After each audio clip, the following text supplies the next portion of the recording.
Olá, tudo bem? Seja bem-vindo ao canal Meu Momento com Deus. Nessa ocasião, eu gostaria de convidar você a, junto a mim, fazermos uma meditação, uma reflexão em um tema, em um texto bíblico. Então, fica comigo até o fim e vamos ser impressionados pela palavra de Deus mais uma vez, tá bom? Nessa ocasião, eu quero convidar você a fechar seus olhos, para nós fazermos nossa oração e logo em seguida conhecermos qual será o tema e o texto bíblico ao qual nós vamos meditar juntos. Oremos então? Senhor Deus, estás nos céus, muito obrigado, Pai, por mais uma oportunidade de poder meditar na Tua Palavra. Nessa ocasião, pedimos a presença do Teu Santo Espírito, para que Ele venha trazer luz à nossa mente, para que Ele venha trazer clareza e discernimento, para não apenas falarmos palavras ao vento, mas confirmarmos aquilo que é plano Teu. Perdoa os nossos pecados. Fica conosco, é isso que nós pedimos, em nome de Jesus Cristo. Amém. Estou contente de estar aqui junto com você, e principalmente em uma ocasião como essa, de meditação e reflexão em temas, em textos bíblicos. O tema da nossa meditação hoje é o time dos sonhos. Eu quero convidar você a abrir a sua Bíblia aí no Evangelho de João. Evangelho de João, capítulo 17. Nós vamos ler aqui o versículo 21, que diz assim, ó. A fim de que todos sejam um, e como és tu, ó Pai, em mim e eu em ti, também sejam eles em nós, para que o mundo creia que tu me enviaste. Com base nesse verso, eu quero meditar com você na seguinte situação, no seguinte aspecto. Provavelmente, se eu perguntasse a você quem foi que inventou o rádio, quem foi que inventou o telefone, quem foi que inventou o automóvel, talvez você chegue à conclusão de alguns nomes de pessoas que ficaram famosas ou conhecidas por serem o inventor de tais objetos.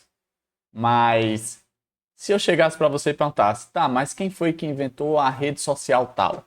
Quem foi que inventou a inteligência artificial? Quem foi que inventou o satélite? Essa resposta seria diferente da primeira. Sabe por quê? Porque nós estamos vivendo em uma época em que não mais uma pessoa, ou duas, quem sabe, são responsáveis por criar, por inventar grandes coisas. Vivemos em uma época em que os grandes feitos da humanidade, ela não é inventada por uma única pessoa, mas sim por uma equipe, por um time de pessoas. Por exemplo, uma rede social da vida não é só um programador, mas uma equipe vasta de pessoas envolvidas naquele projeto para resultar em um produto, em um resultado. Com esse pensamento, eu quero levar a você a refletir no seguinte aspecto. Na vida espiritual também não é diferente. Veja o que o texto bíblico disse. Ele foi bem claro. Jesus confirmando a ligação, a conexão que ele estava com o Pai. Da mesma forma, o Pai estava com ele. E se utilizando dessa conexão, desse relacionamento, dessa intimidade, Jesus usa esse relacionamento, essa intimidade como exemplo para mim e para você. No aspecto de que, sim, nós devemos viver em relacionamento com os seres celestiais, ou seja, com Jesus, com o Pai, com o Espírito Santo, mas também devemos viver em relacionamento com os nossos semelhantes. Afinal de contas, Jesus estava se referindo a um semelhante dele, ao Pai. Assim como eles viviam em unidade, em unanimidade, nós também devemos viver assim. Mas sabe um ponto interessante? Nós sabemos que o relacionamento interpessoal, né, entre as pessoas não é algo fácil. Provavelmente alguém já deva ter pisado no seu calo. E você provavelmente deve ter ficado chateado. E aí você fica refletindo agora junto comigo. Como eu vou viver em unidade, em irmandade, com determinada pessoa? Isso não vai dar certo. E sabe qual é o X da questão? Que nós devemos fazer esse esforço, sim, de viver em relacionamento uns com os outros, pensando num único aspecto, em um aspecto muito importante que foi mencionado pelo próprio texto. No finalzinho do verso, o evangelista João fala: para que o mundo creia que tu me enviaste. Uma forma de o mundo crer que Jesus é real, que Jesus veio a esse mundo, que Jesus morreu e deu a sua vida em sacrifício pelas pessoas, Uma prova disso é eu e você conseguirmos viver em unidade entre as pessoas. Eu achei uma coisa bastante interessante que a meditação trouxe aqui no finalzinho, o último parágrafo. Eu vou ler aqui só para você ver o que é interessante. Lembro-me com tristeza de uma vez que assisti pela televisão o Brasil perder vergonhosamente na Copa do Mundo. E o comentarista estrangeiro disse: os brasileiros tinham os melhores jogadores e a pior equipe. Por isso, perderam. Que pena. Essa verdade vale para o futebol e também para a igreja. Que Deus nos ajude a ter unidade na diversidade e união na adversidade. De fato, essa analogia com o futebol, ela vem bem a calhar.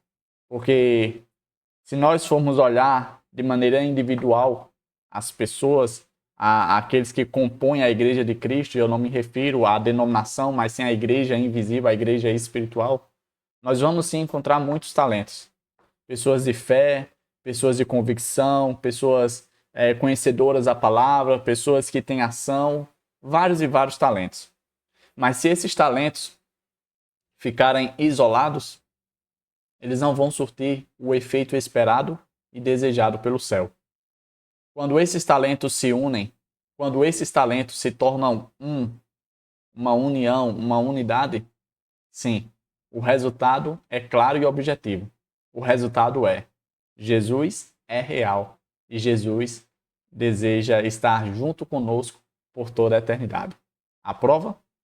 As pessoas estão unidas em um único propósito, em uma única convicção, deixando de lado aquilo que elas pensam, deixando de lado as tristezas, os dissabores, deixando de lado os arrependimentos, quem sabe os rancores, tudo isso para viver o propósito do céu, que é de ter um povo unido em um único propósito, em um único pensamento, que é aguardar e apressar a volta de Jesus. Chegamos ao fim de mais uma meditação. O tema hoje foi o time dos sonhos. Eu quero fazer parte desse time. Esse time que é composto por pessoas como eu, cheias de defeito, cheias de pecado, quem sabe cheias de arrependimento, mas que coloca na frente, diante de si mesmo, a ideia, o pensamento, aquilo que deve fazer a gente mover o nosso agir. A ideia de que vamos sim procurar fazer a vontade de Deus. E se a gente fizer isso, com certeza, as nossas forças estarão aliadas, estarão unidas às forças derramadas pelo céu, para mim e para você, de viver sim o propósito de Deus. Papai do céu te abençoe, te proteja de todo mal. E eu quero te ver aqui no próximo encontro. Até a próxima e tchau, tchau.